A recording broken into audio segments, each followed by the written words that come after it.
ॐ शिवशक्तिसमारम्भां भास्कराचार्यमध्यमाम् अस्मच्छ्रीनाथपर्यन्तां वन्दे गुरुपरम्पराम् ज्ञानिनामपि चेतांसि देवी भगवती हि सा बलादाकृष्य मोहाय महामाया प्रयच्छति दुर्गे स्मृता हरसि भीतिमशेषजन्तोः स्वस्तैः स्मृता मतिमतीव शुभां ददासि दारिद्र्यदुःखभयहारिणि का त्वदन्या सर्वोपकारकरणाय सदार्द्रचित्ता सर्वमङ्गलमाङ्गल्ये शिवे सर्वार्थसाधिके शरण्ये त्र्यम्बके गौरि नारायणि नमोऽस्तु ते शरणागतदीनार्तपरित्राणपरायणे सर्वस्यार्तिहरे देवि नारायणि नमोऽस्तु ते सर्वस्वरूपे सर्वेशे सर्वशक्तिसमन्विते भयेभ्यस्त्राहिनो देवि दुर्गे देवि नमोऽस्तु ते रोगानशेषानपहंसि तुष्टारुष्टातु कामान् सकलानभीष्टान् त्वामाश्रितानां न विपन्नराणां त्वामाश्रिताह्याश्रयतां प्रयान्ति सर्वाबाधा प्रशमनं त्रैलोक्यस्याखिलेश्वरि एवमेव त्वया कार्यमस्मद्वैरिविनाशनम् ॐ Okay. Hey Priya. All right, since we have a limited group today, we won't do a review. I'll push it to next week, and also the meaning also I'll say it next week when there are a lot more students, right? Okay, let's see. So we had left it at 34, so we'll just continue from 35 today. So Minu, you can be student first half, and Kritika, you can be student first half. Okay, so we'll start from chapter 1, stanza 35. Markandeyo vacha ततस्तौ सहितौ विप्र तं मुनिं समुपस्थितौ मार्कण्डेयो उवाच ततस्तौ सहितौ विप्र तं मुनिं समुपस्थितौ मार्कण्डेय उवाच ततस्तौ सहितौ विप्र तं मुनिं समुपस्थितौ मार्कण्डेय उवाच ततस्तौ सहितौ विप्र तं मुनिं समुपस्थितौ मार्कण्डेय उवाच ततस्तौ सहितौ विप्र तं मुनिं समुपस्थितौ मार्कण्डेय उवाच ततस्तौ सहितौ विप्र तं मुनिं समुपस्थितौ समाधिर्नाम वैश्योऽसौ स च पार्थिव सत्तमः कृत्वा तु तौ यथा न्यायं यथार्हं तेन संविदम् उपविष्टौ कथाः, put a ich to join, katah kaschist, so it's a ish and then a chich, kaschist chakratur vaishya parthivau समाधिर्नाम वैश्योऽसौ स च पार्थिव सत्तमः कृत्वा तु तौ यथा न्यायं यथार्हं तेन संविदम् उपविष्टौ कथाः काश्चिच्चक्रतुर्वैश्य पार्थिवौ समाधिर्नाम वैश्योऽसौ स च पार्वतीव सत्तमः कृत्वा तु तौ यदा न्यायं यदार्हं तेन संवितम् उपविष्टौ गताः काश्चिश्चक्रदुर्वैश्य पार्थिवौ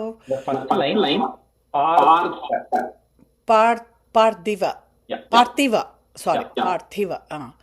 समाधिर्नाम वैश्योऽसौ स च पार्थिव सत्तमः कृत्वा तु तौ यदा न्यायं यदार्हं तेन संवितम् उपविष्टौ गताः काश्चिश्चक्रदुर्वैश्य पार्थिवौ समाधिर्नाम वैश्योऽसौ स च पार्थिव सत्तमः कृत्वा तु तौ याता न्यायं यथार्हं तेन संवितम् उपविष्टौ कथः काश्चिश्च चक्रदुर्वैश्य पार्थिवौ समाधिर्नाम वैश्योऽसौ स च पार्थिव सत्तमः कृत्वा तु तौ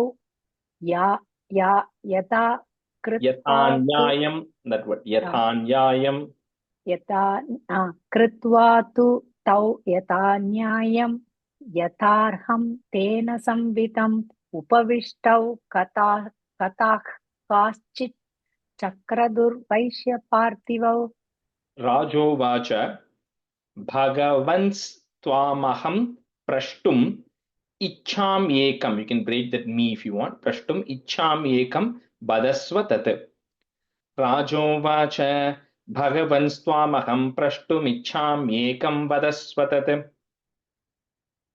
राज उवाच भगवन्स्त्वामहं प्रष्टुम् इच्छाम्येकं वदस्त्वदत् राज उवाच भगवन्स्त्वामहं प्रष्टुम् इच्छाम्येकं वदस्त्वदत्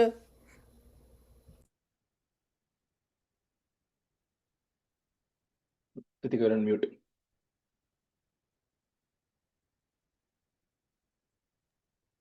राजोवाच भगवन्स्त्वामहं प्रष्टुम् इच्छाम्येकं वदस्वदत् राजोवाच भगवन्स्त्वामहं प्रष्टुम् इच्छाम्येकं वदस्वदत् दुःखाय यन्मे मनसः put is manasas स्वचित् तायत्तताम्. So it and ta स्वचित् तायत्तताम् विना ममत्वं गत राज्यस्य राज्यांगेष्वखिलेष्वपि. You cannot break that word. राज्यांगेष्वखिलेष्वपि. दुःखाय यन्मे मनसः स्वचित्तायत्ततां विना ममत्वं गत राज्यस्य राज्यांगेष्वखिलेष्वपि.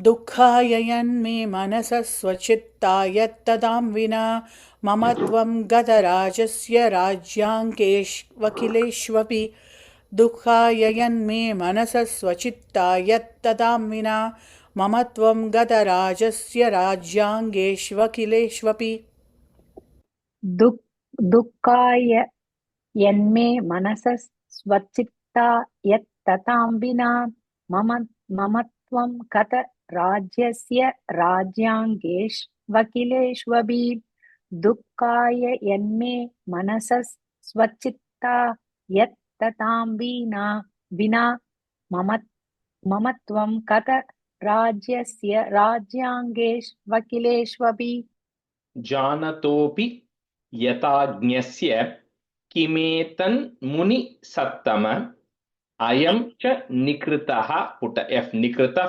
पुत्रैर् दारैर् भृत्यैस्ततोज्झितः. जानतोऽपि यथाज्ञस्य किमेतन्मुनि सत्तम अयं च निकृतः पुत्रैर्दारैर्भृत्यैस्ततोज्झितः.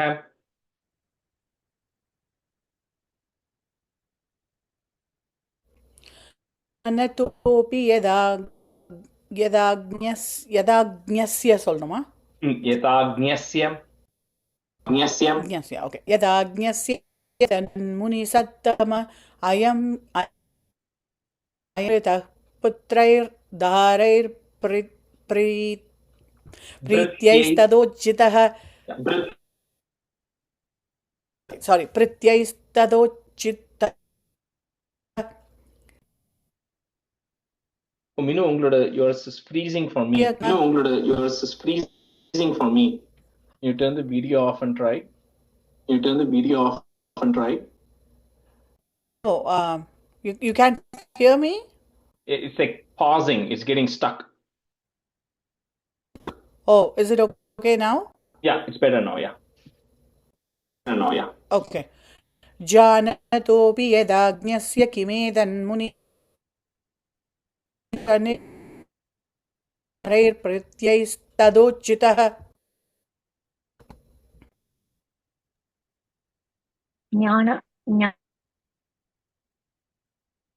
ज्ञानसत्तम अयं च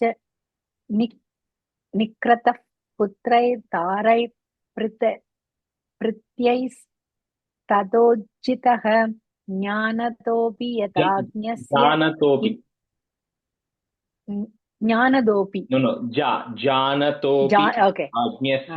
जानदोऽपि यथाज्ञस्य किमेतन्मुनिसत्तम अयं च निकृतः पुत्रैर्दारैर्भृत्यैस्ततोज्झितः स्वजनेन च संत्यक्तः. Is there put is संत्यक्तस् तेषु हार्दी तताप्यति एवमेष तथाहं च द्वावप्यत्यन्त still that's one word द्वावप्यत्यन्त दुःखितौ स्वजनेन च सन्त्यक्तस्तेषु हार्दी तताप्यति एवमेष तथाहं च द्वावप्यत्यन्त दुःखितौ स्वजनेन च सन्त्यक्तस्तेषु हार्ती ददाप्यति एवमेष तदाहं च द्वावप्यत्यन्तदुःखितौ स्वजनेन च सन्त्यक्तस्तेषु हार्ती ददाप्यति एवमेष तदाहं च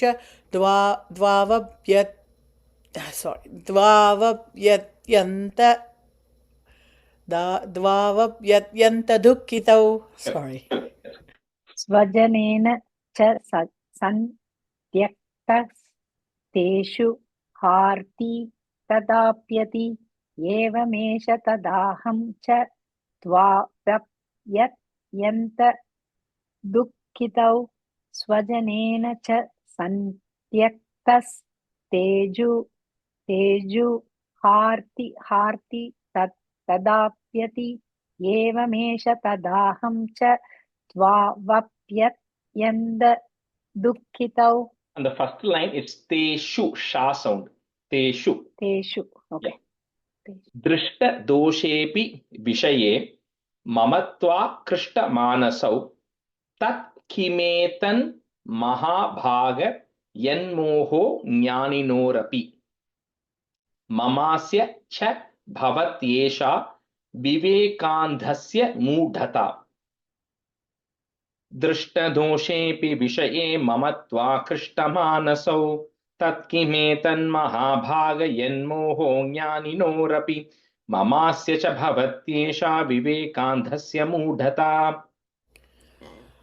दृष्टदोषेऽपि विषये ममत्वाकृष्टमानसौ तत्किमेतान्महाभाग यन्मोहो ज्ञानिनोरपि ममास्य च भवत्येषा विवेकान्धस्य मूढता दृष्टदोषेऽपि विषये ममत्वाकृष्टमानसौ तत्किमेतान्महाभाग यन्मोहो ज्ञानिनोरपि ममास्य च भवत्येषा विवेकान्धस्य मूढता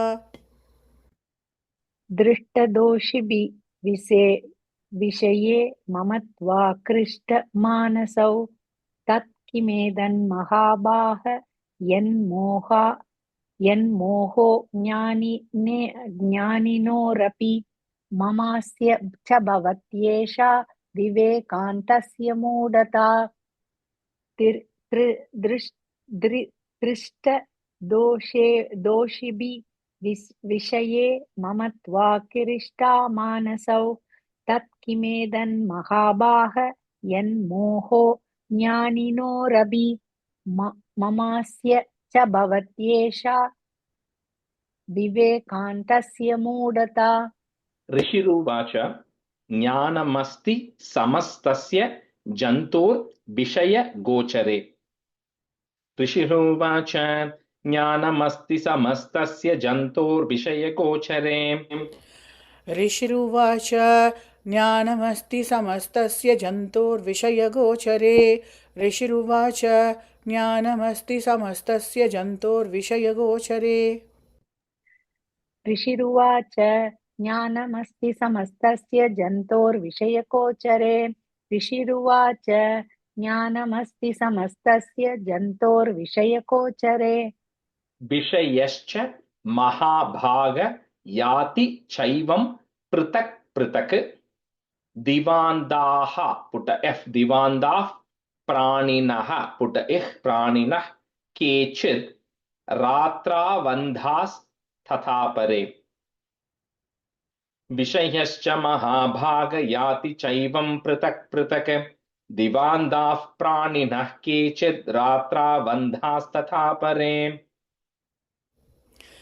विषयश्च महाभाग याति चैवं पृथक् पृथक् दिवान्दाः प्राणिनः केचित् रात्रावन्दास्तथा परे विषयश्च महाभाग याति चैवं पृथक् पृथक् दिवान्दाः प्राणिनः केचित् रात्रावन्दास्तथा परे विषयश्च महापाह यादि सैवं पृथक् पृथक् दिवान्दाः प्राणिनः केचित् रात्रावन्दास्तथा परे And Kritika, on the first line end, पृथक्. Okay, पृथक्. विषयश्च महाबाह याति सैवं पृथक् पृथक् दिवान्दाः प्राणिनः केचित् रात्रावन्दास्तथा परे केचित् दिवा तथा रात्रौ प्राणिनस्तुल्यदृष्टयः ज्ञानिनो मनुजाः पुट इस् मनुजाः सत्यं किं तु ते नहि केवलम् केचित् दिवा तथा रात्रौ प्राणिनस्तुल्यदृष्टयः ज्ञानिनो मनुजाः सत्यं किं तु ते नहि केवलम् केचिद्दिवा तथा रात्रौ प्राणिनस्तुल्यदृष्टयः ज्ञानिनो मनुजाः सत्यं किं तु ते नहि केवलम् केचिद्दिवा तथा रात्रौ प्राणिनस्तुल्यदृष्टयः ज्ञानिनो मनुजाः सत्यं किं तु ते नहि केवलम्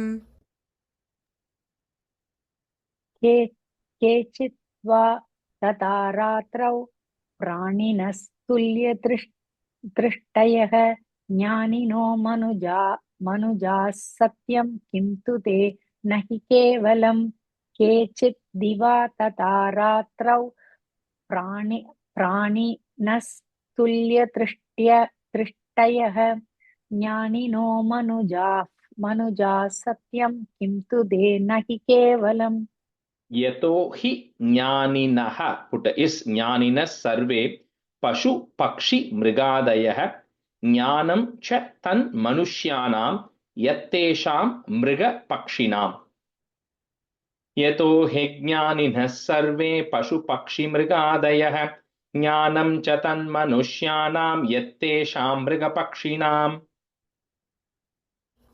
यतो हि ज्ञानिनः सर्वे पशुपक्षिमृगादयः ज्ञानं च तन्मनुष्याणां यत्तेषां मृगपक्षिणां यतो हि ज्ञानिनः सर्वे पशुपक्षिमृगादयः ज्ञानं च तन्मनुष्याणां यत्तेषां मृगपक्षिणाम् यतो हि ज्ञानिनः सर्वे पशुपक्षिमृगादयः ज्ञानं च तन्मनुष्याणां यत्तेषां मृगपक्षिणां यतो हि ज्ञानिनः सर्वे पशुपक्षिमृगादयः ज्ञानं च तन्मनुष्याणां यत्तेषां मृगपक्षिणाम् मनुष्याणां च यत्तेषां तुल्यमन्यत् तथोभयोः ज्ञानेऽपि सति पश्यैतान् पतंगान् छावचञ्चुषु. So the ing sound, ing and a ga, patangan छावचञ्चुषु. The two oos which are coming at the end are the shorter oos. मनुष्याणां च यत्तेषां तुल्यमन्यत् ततोभयोः ज्ञानेऽपि सति पश्यैतान् पतंगान् छावचञ्चुषु.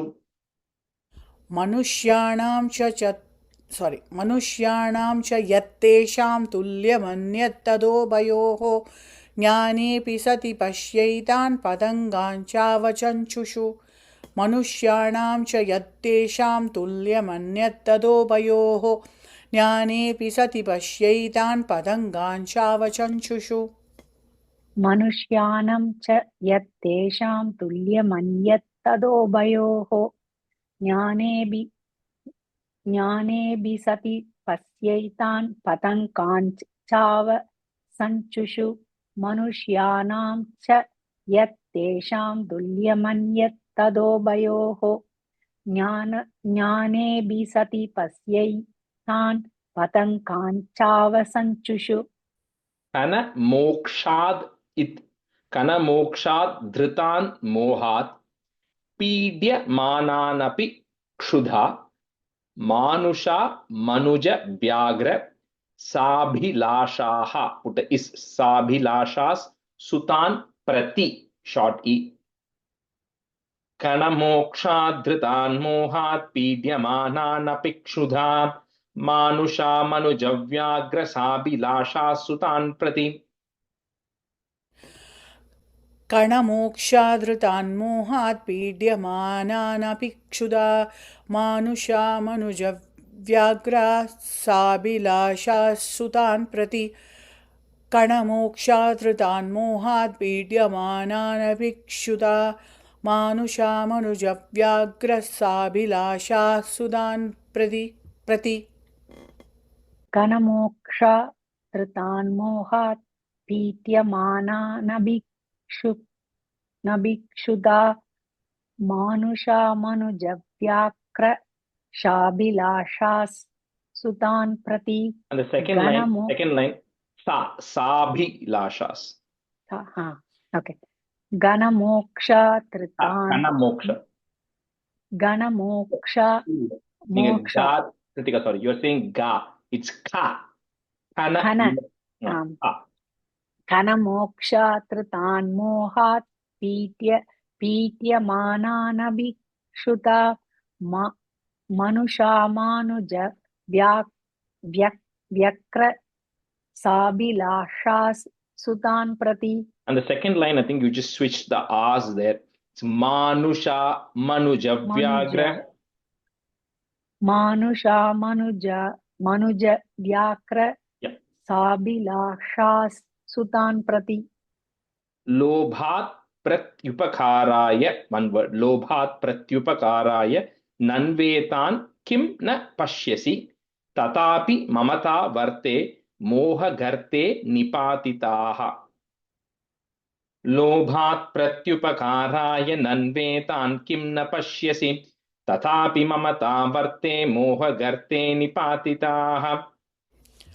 लोभात् प्रत्युपकाराय नन्वेतान् किं न पश्यसि तदापि ममतावर्ते मोहगर्ते निबाधिताः लोभात् प्रत्युपकाराय नन्वेतान् किं न पश्यसि तदापि ममतावर्ते मोहगर्ते निबाधिताः लोभात् प्रत्युपकाराय नन्वेतान् किं न पश्यसि तदापि ममतावर्ते मोहगर्ते निपातिताः लोपात् प्रत्युपकाराय नन्वेतान् किं न पश्यसि तदापि ममतावर्ते मोहकर्ते निपातिताः Mahamaya prabhavena samsarasthitikarina tannatra vismayah, put ih vismayah karyo yoga nidra jagatpatehe. Mahamaya prabhavena samsarasthitikarina tannatra vismayah karyo yoga nidra jagatpatehe.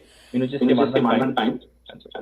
Okay. Mahamaya प्रभावेण संसारस्थितिकारिणा तन्नाद्रविस्मयः कार्यो योगनिद्रा जगत्पतेः महामाया प्रभावेन संसारस्थितिकारिणां तन्नात्र विस्मयः कार्यो योगनिद्रा जगत्पतेः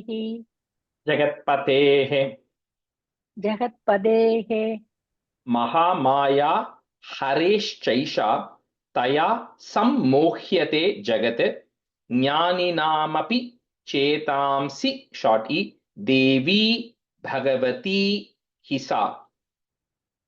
Mahamaya hareschaisha taya sammohyate jagat jnaninaamapi chetamsi Devi Bhagavati hisa.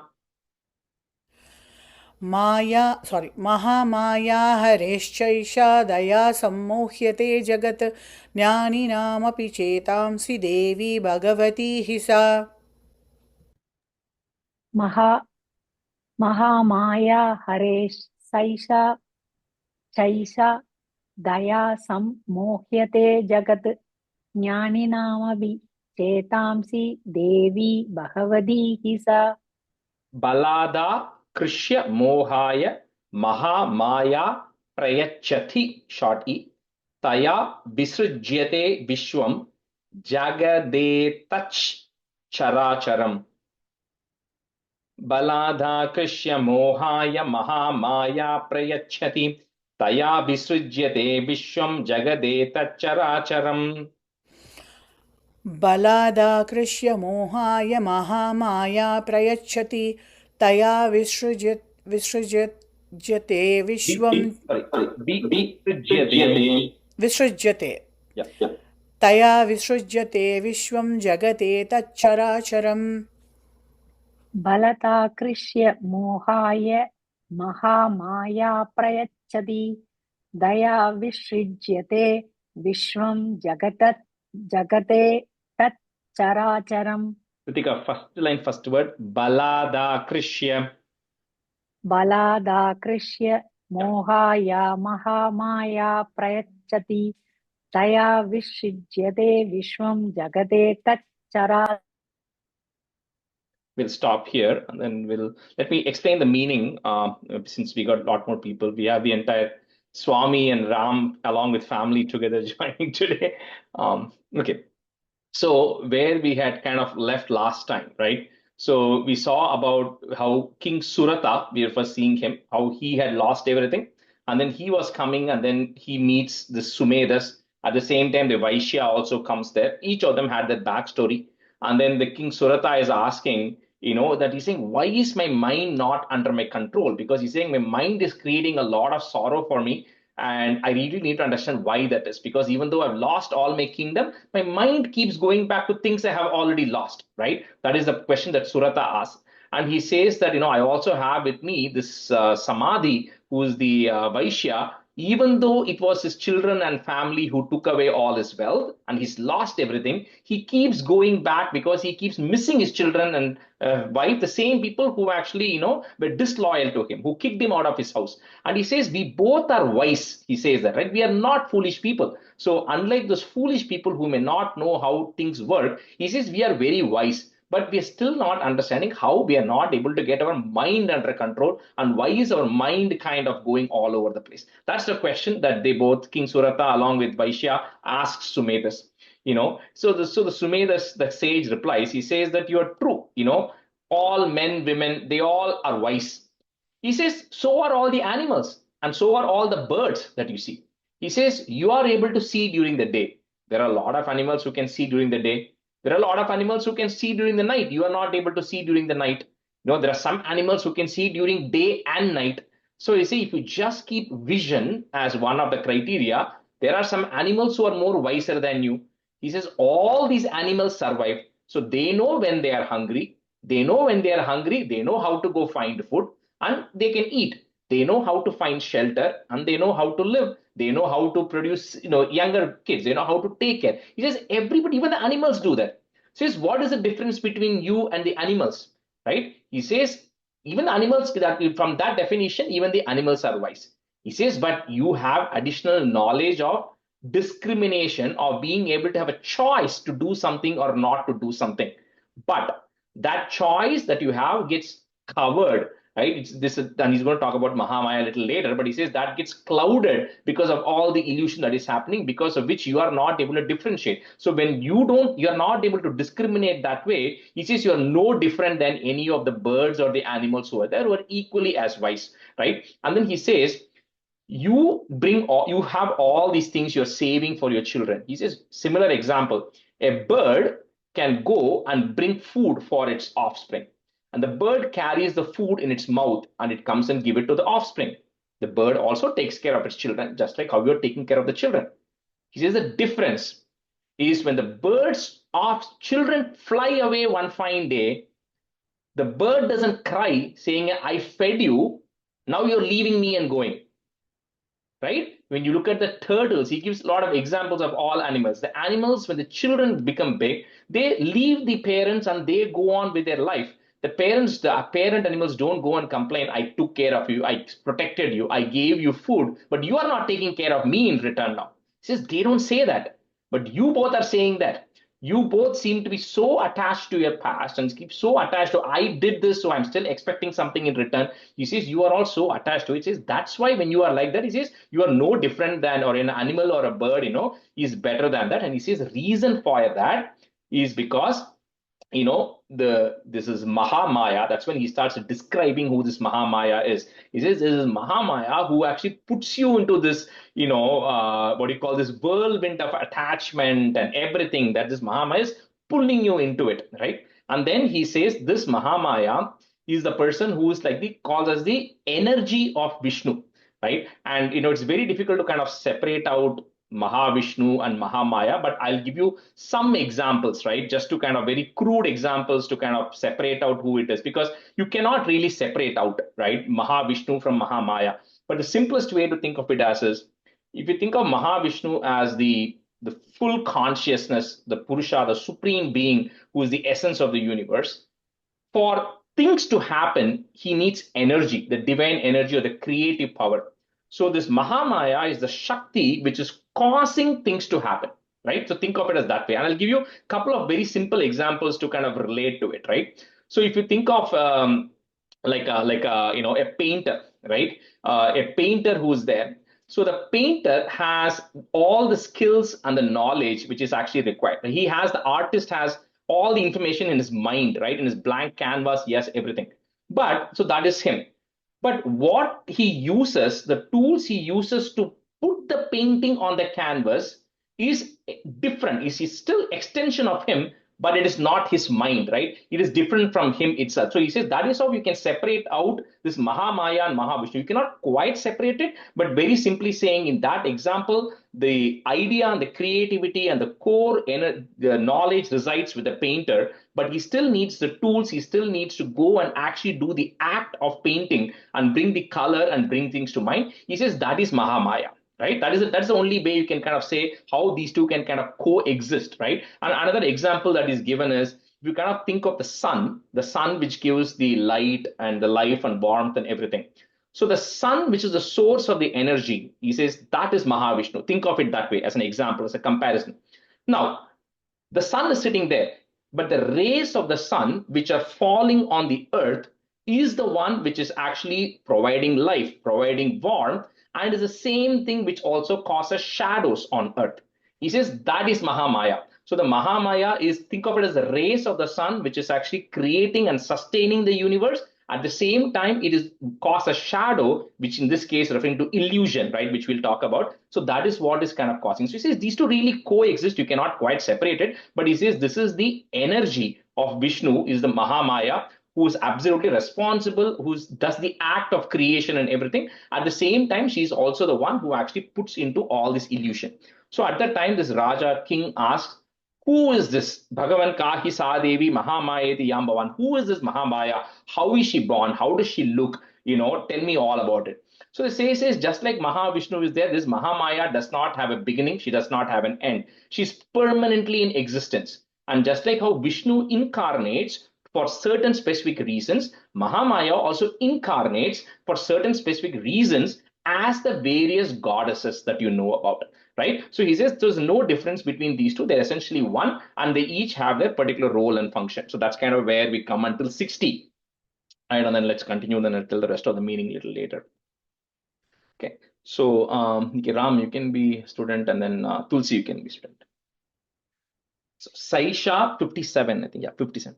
Saisha prasanna varada nrinam bhavati muktaye sa vidya parama mukter hetu bhuta sanatani, long e. Samsara bandha hetuscha saiva sarveshwareshwari. Sarva Ishwara Ishwari, Sarveshwareshwari. Saisha prasanna varada nrinam bhavati muktahe sa vidya parama mukter hetu bhuta sanatani samsara bandha hetuscha saiva sarveshwareshwari.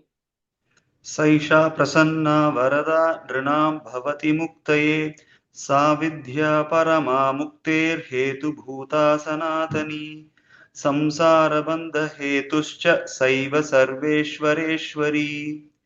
सैषा प्रसन्ना वरदा नृणां भवति मुक्तये सा विद्या परमा मुक्तेर्हेतुभूता सनातनी संसारबन्धहेतुश्च सैव सर्वेश्वरेश्वरी सैषा प्रसन्ना वरदानुनां भवति मुक्तये सा विद्या परमा मुक्तेर्हेतुभूता सनातनी संसारबन्धहेतुश्च सैव सर्वेश्वरेश्वरी सैषा प्रसन्ना वरदानुनां भवति मुक्तये सा विद्या परमा मुक्तेर्हेतुभूता सनातनी संसारबन्धहेतुश्च सैव सर्वेश्वरेश्वरी राजोवाच भगवन् का हि सा देवी महामायेति यां भवान्। राजोवाच भगवन् का हि सा देवी महामायेति यां भवान्।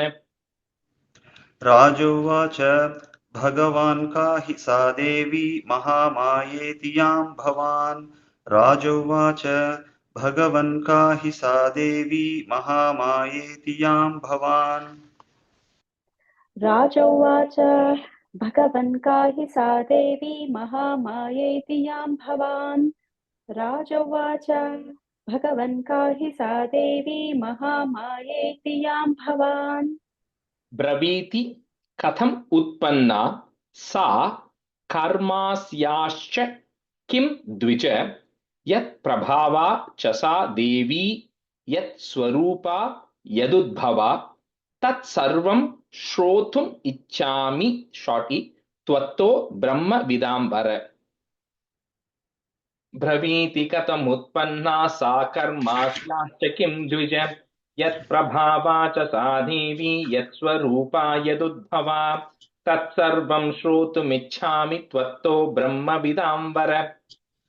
ब्रवीति कथमुत्पन्ना सा कर्मास्याश्च किं द्विज यत्प्रभावा च सा देवी यत्स्वरूपा यदुद्भवा तत्सर्वं श्रोतुमिच्छामि त्वत्तो ब्रह्मविदाम्बर ब्रवीति कथमुत्पन्ना सा कर्मास्याश्च किं द्विज यत्प्रभावा च सा देवी यत्स्वरूपा यदुद्भवा तत्सर्वं श्रोतुमिच्छामि त्वत्तो ब्रह्मविदाम्बर ब्रवीति कथमुत्पन्ना सा कर्मास्याश्च किं त्वचा यत्प्रभावा च सा देवी यत्स्वरूपा यदुद्भवा Tulsi, the first line, last word is dvija. Yeah, sure.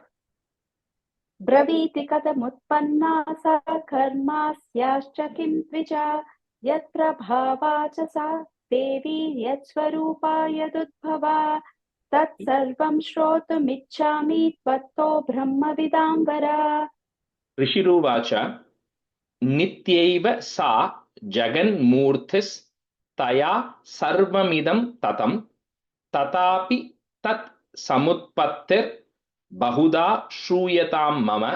Do one more line. देवानां कार्य सिद्ध्यर्थं, you can break it that ma, सिद्ध्यर्थं आविर्भवति सा यदा। ऋषिरुवाच नित्यैव सा जगन्मूर्तिस्तया सर्वमिदं ततं तथापि तत्समुत्पत्तिर्बहुधा श्रूयतां मम देवानां कार्यसिद्ध्यर्थम् आविर्भवति सा यदा। ऋषिरुवाच नित्यैव सा जगन्मूर्तिस्तया सर्वमिदं ततं तथापि तत्समुत्पत्तिर्बहुधा श्रूयतां मम देवानां कार्यसिद्ध्यर्थमाविर्भवति सा यदा ऋषिरुवाच नित्यैव सा जगन्मूर्तिस्तया सर्वमिदं ततं तथापि तत्समुत्पत्तिर्बहुधा श्रूयतां मम देवानां कार्यसिद्ध्यर्थमाविर्भवति सा यदा ऋषिरुवाच नित्यैव सा जगन्मूर्तिस्तया सर्वमिदं ततं तथापि तत्समुत्पत्तिर्बहुधा श्रूयतां मम देवानां कार्यसिद्ध्यर्थमाविर्भवति सा यदा ऋषिरुवाच नित्यैव सा जगन्मूर्तिस्तया सर्वमिदं ततं तथापि तत्समुत्पत्तिर्बहुधा श्रूयतां मम देवानां कार्यसिद्ध्यर्थमाविर्भवति सा यदा उत्पन्नेति तदा लोके सा नित्याप्यभिधीयते. वन वर्ड, नित्याप्यभिधीयते. योग निद्रां यदा विष्णुर जगत्ये कार्णवी कृते. वन वर्ड. उत्पन्नेति तदा लोके सा नित्याप्यभिधीयते. योग निद्रां यदा विष्णुर्जगत्ये कार्णवी कृते. उत्पन्नेति तदा लोके सा नित्याप्यभिधीयते योगनिद्रां यदा विष्णुर्जगत्येकार्णवीकृते उत्पन्नेति तदा लोके सा नित्याप्यभिधीयते योगनिद्रां यदा विष्णुर्जगत्येकार्णवीकृते उत्पन्नेति तदा लोके सा नित्याप्यभिधीयते योगनिद्रां यथा विष्णुर्जगत्येकार्णवीकृते उत्पन्नेति तदा लोके सा नित्याप्यभिधीयते योगनिद्रां यथा विष्णुर्जगत्येकार्णवीकृते आस्तीर्य शेषमभजत् कल्पान्ते भगवान् प्रभुः तदा द्वावसुरौ घोरौ विख्यातौ मधु कैटभौ. आस्तीर्य शेषमभजत् कल्पान्ते भगवान् प्रभुः तदा द्वावसुरौ घोरौ विख्यातौ मधु कैटभौ. आस्तीर्यशेषमभजत् कल्पान्ते भगवान् प्रभुः तदा द्वावसुरौ घोरौ विख्यातौ मधुकैटभौ आस्तीर्यशेषमभजत् कल्पान्ते भगवान् प्रभुः तदा द्वावसुरौ घोरौ विख्यातौ मधुकैटभौ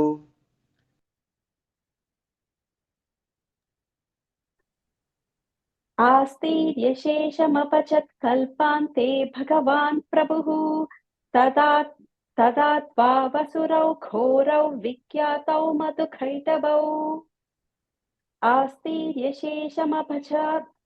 आस्तीर्यशेषमपचत् कल्पान्ते भगवान् प्रभुः तदा द्वावसुरौ घोरौ विख्यातौ मधुकैटभौ विष्णु कर्णमलोद्भूतौ हन्तुं ब्रह्माणम् उद्यतौ. If you want to break it, ब्रह्माणम् उद्यतौ स नाभि कमले विष्णोः, put is विष्णोः स्थितो ब्रह्मा प्रजापतिः. विष्णु कर्णमलोद्भूतौ हन्तुं ब्रह्माणमुद्यतौ स नाभि कमले विष्णोः स्थितो ब्रह्मा प्रजापतिः. विष्णुकर्णमलोद्भूतौ हन्तुं ब्रह्माणमुद्यतौ स नाभिकमले विष्णो स्थितो ब्रह्मा प्रजापतिः विष्णुकर्णमलोद्भूतौ हन्तुं ब्रह्माणमुद्यतौ स नाभिकमले विष्णो स्थितो ब्रह्मा प्रजापतिः विष्णुकर्णमलोद्भूतौ हन्तुं ब्रह्माणमुद्यतौ स नाभिकमले विष्णो स्थितो ब्रह्मा प्रजापतिः विष्णुकर्णमलोद्भूतौ हन्तुं ब्रह्माणमुद्यतौ स नाभिकमले विष्णो स्थितो ब्रह्मा प्रजापतिः दृष्ट्वा तावसुरौ चोग्रौ प्रसुप्तं च जनार्दनं तुष्टाव योगनिद्रां ताम. You can break it that may there, you can put an im ताम एकाग्र हृदय स्थितः. दृष्ट्वा तावसुरौ चोग्रौ प्रसुप्तं च जनार्दनं तुष्टाव योगनिद्रां तामेकाग्र हृदय स्थितः. दृष्ट्वा तावसुरौ चोग्रौ प्रसुप्तं च जनार्दनं तुष्टावयोगनिद्रां तामेकाग्रहृदयस्थितः दृष्ट्वा तावसुरौ चोग्रौ प्रसुप्तं च जनार्दनं तुष्टावयोगनिद्रां तामेकाग्रहृदयस्थितः दृष्ट्वा तावसुरौ चोग्रौ प्रसुप्तं च जनार्दनं तुष्टावयोगनिद्रां तामेकाग्रहृदयस्थितः दृष्ट्वा तावसुरौ चोग्रौ प्रसुप्तं च जनार्दनं तुष्टावयोगनिद्रां तामेकाग्रहृदयस्थितः Vibodh नार्ताय हरेर Hari Netra Krithalayam. And from the now you will see the Vishweshwarim Jagadhatrim. This is the Ratri Suktam which came. So Vishweshwarim Jagadhatrim Chiti Samhara Karini. We'll just say that and then we can skip the rest. Vibhodanartaya Harer Hari Netra Kritalayam Vishweshwarim Jagadhatrim Chiti Samhara Karini. विबोधनार्थाय हरेर्हरिनेत्रकृतालयां विश्वेश्वरीं जगद्धात्रीं स्थितिसंहारकारिणीं विबोधनार्थाय हरेर्हरिनेत्रकृतालयां विश्वेश्वरीं जगद्धात्रीं स्थितिसंहारकारिणीम्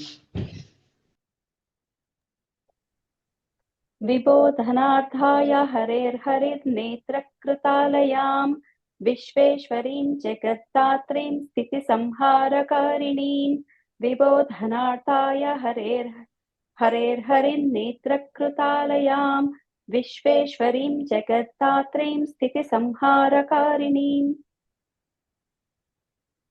Okay, so from there you can now jump off to 88 because Bodhas 87, which is Bodhas Chakriya Tamasya Hantu Meto Mahasurau. That's where that Ratri Suktam ended, right? Which we already learned before, so we won't learn it again. So let me just quickly say, the meaning still here, right? So as the sage starts telling about this Mahamaya, right, who it is, and like he says, she incarnates as and when the Devas needs. So what is the sage going to do for the rest of Devi Mahatmyam? He's going to tell stories about this Maham, because the king is asking, who is this Mahamaya that you keep talking about? Who is the one who's creating this illusion, which is drawing me into this and not making my mind think? So he's first going to talk about the greatness of this Mahamaya through stories. So the first story he's going to talk about in this is getting rid of Madhu and Kaitaba. So the story goes that during the transition period when Brahma's day is over and Brahma's night is there and Vishnu is in the state of sleep, right? And for some of you who are learning Narayanam, you already know the story, but I won't get into the details of that time and everything. But when Vishnu is in a state where nothingness is happening, right? So it's in a state of cosmic rest when there's absolutely nothing that is happening. So at that time, it says, out of the ear wax of Vishnu, two asuras came. So we have to kind of start breaking the meaning of this, right? So what does it mean by saying when you say from the ear wax of Vishnu, right? So because that Vishnu is just an energy, right? So there's no real person who has an ear wax sitting there. So what this ear wax is referring to here is, it is a time in the period of creation where absolutely nothing is happening and everything is in a state of rest, right? It's in a state of inertia where nothing is happening. It's like so a lack of awareness is not there. No creation is happening. No death is happening. Nothing is happening. And then the next one is going to begin. So at that time, what is happening is, from the ear wax essentially means how does a wax build? Something is dormant and then over a period of time it builds, right? He says this is the unawareness which is actually sitting there of what is happening. That is hitting Brahma, right? So he's unaware of what has happened. So he's now waking up on when his day is beginning, that unawareness in Brahma, which is referred to as like the reference as earwax. Out of that comes two things. One is Madhu and Kaitaba. So this Madhu here, like we discussed in the first class when I gave the introduction, Madhu means sweet, something which is sweet, right? And Kaitaba means desire. That's the meaning of it. So the Madhu, the desire, is something which is very attractive to our sensory pleasures, right? So things which are satisfying on the surface, but it's never good. Anything which is sweet on the surface, but never good. That is Madhu. And Kaitaba is arrogance or pride. So when you think of, the spiritual development that needs to happen, so when you are in your unaware state, when you're not aware of anything, which you are lacking knowledge, you're in a state of ignorance, what happens is this desire is something that takes you away from consciousness. At the same time, your pride, which is kaitaba, arrogance, right, which is there, it's saying that you are great. These two take you away. So these two are forces which actually prevent a person from seeing what their true conscious nature is, what their true self is. So these are the two enemies of consciousness which are actually coming, which is distracting Brahma, right? Because these two things are coming and it's distracting Brahma. this desire and then the pride that he's the only one there who's the creator. So when he's having these distractions because of the two asuras, Madhu and Kaitaba coming, so this Brahma who's there to create, he then prays to Vishnu. But Vishnu is in a state of sleep, right? So Vishnu has to essentially, when Vishnu has to wake up, in the context of waking up, has to wake up and bless Brahma, so this can be removed. Now, how does Vishnu wake up? So that's where this Brahma is praying to the energy of Vishnu, which is the Yoga Maya or the Mahamaya, is praying to this energy, which is where the Ratri Suktam comes, which is where it says Vishweshwarim Jagaddatrim Samharakarinim Nidram Bhagavatim Vishnur Atulam Tejasa Prabhu. So he describes the Mahamaya, which is a stuti he does, which is Ratri Suktam, which goes till the end. And then in that, at the end of it, he says, oh Mahamaya, you have to come and you have to awaken Vishnu. No, awaken Vishnu doesn't mean you go wake up Vishnu, right? What it means is that time has come. So first of all is think of it as a catalyst. So the process of creation has to start, and the next step has to happen. Vishnu has to be done with the slumber. Then there is something which has to trigger the start. So this Mahamaya is the trigger which actually starts the next process of creation. So Mahamaya is the energy which does that. So when she says she starts it, right? Essentially, what is meaning is she's bringing awareness to Brahma of the consciousness. So Vishnu is getting conscious. Okay, nothing has been happening, and now the process has to begin. And this Mahamaya is the one who goes and initiates that consciousness, right? And she's the one who goes and triggers this thing. And like we said, like he discusses earlier, she not only has the power of going and starting something, but she also has the power of illusion. So for Brahma, who's actually sitting, who's away from this consciousness, these two Madhu and Kaitaba are there. So it's because of this Mahamaya putting a shield that he's able to see these things. If the shield is removed, if the illusion is removed, then Brahma will say, I am the supreme consciousness. I'm not going to be bound by desire. I'm not going to be bound by Kaitaba because I am the consciousness, right? So she is the same person who creates these illusions. At the same time, she's also the person who wakes up Vishnu to go and get rid of these two things which are disrupting Brahma, right? Or to help Brahma out. So that's the stuti that Brahma actually does, so that Vishnu will actually wake up from the sleep. And then there is a battle that goes on, right? In this, once Vishnu actually wakes up, then Vishnu and Madhu Kaitaba is a small battle that goes on, and then Madhu and Kaitaba are destroyed at the end of this thing, right? So there's a couple of stories you can Google that, one story says that Vishnu goes, and because Madhu and Kaitaba have a boon that, it says that, only if they want, they will go. So Vishnu goes and tells them, that, okay, I want to give you a boon. So Kaitaba is arrogance, right? Pride. He says, how can you give me a boon?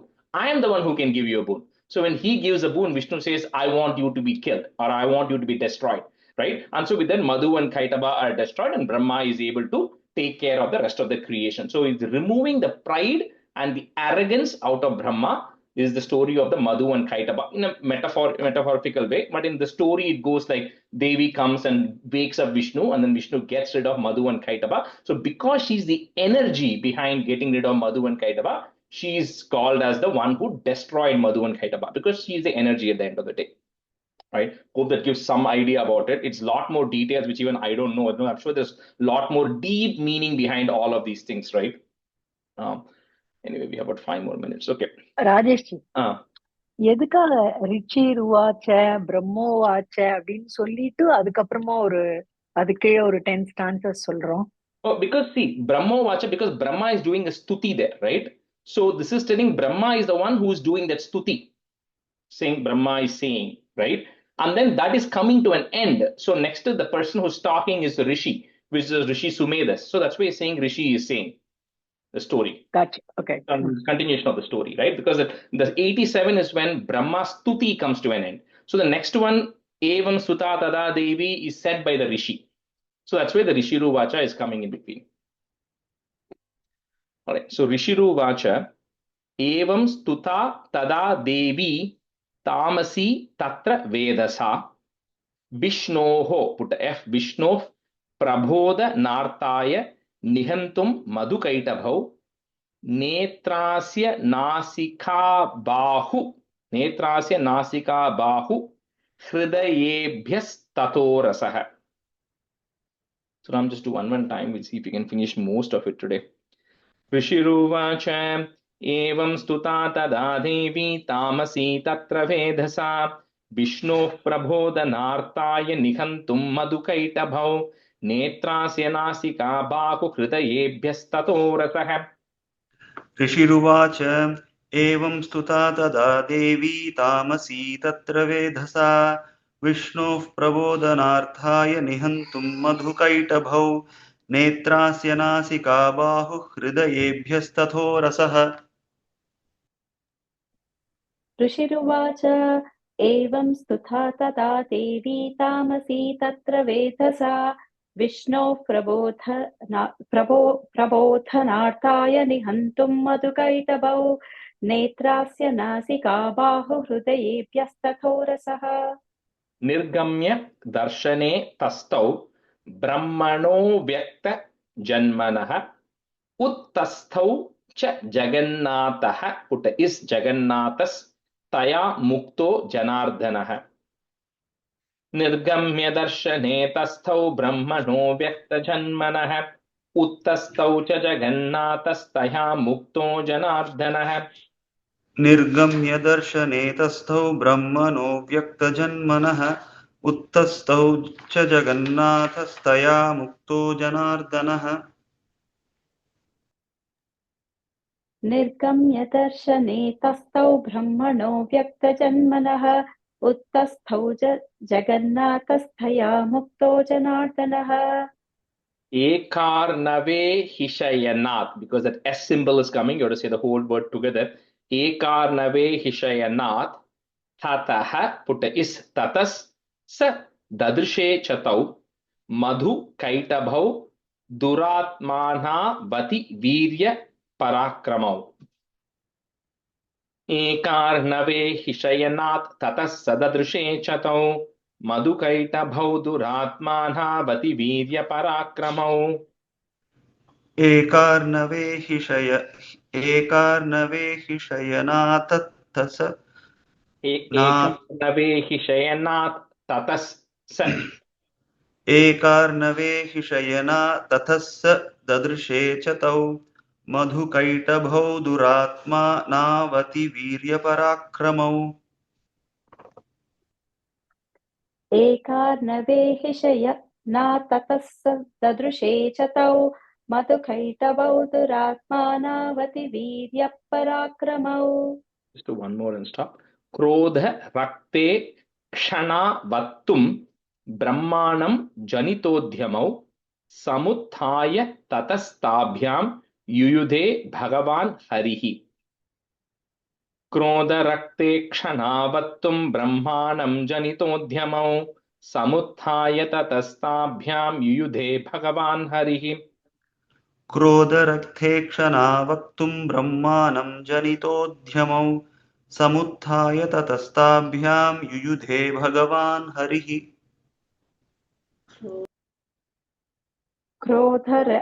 क्रोधरक्ते क्षणावत्तुं ब्रह्माणां जनितोद्यमौ समुत्थाय तथास्ताभ्यां युयुधे भगवान् हरिः That first line, Brahmanam. Brahmanam. Okay. I think I said Nam, no, it's Brahmanam. Okay. Sure. We'll stop here. Okay, so next class we'll finish the first one. We didn't do the review today, so next one we'll see if we can do the whole of first chapter review in the next class, or at least what we start. Okay.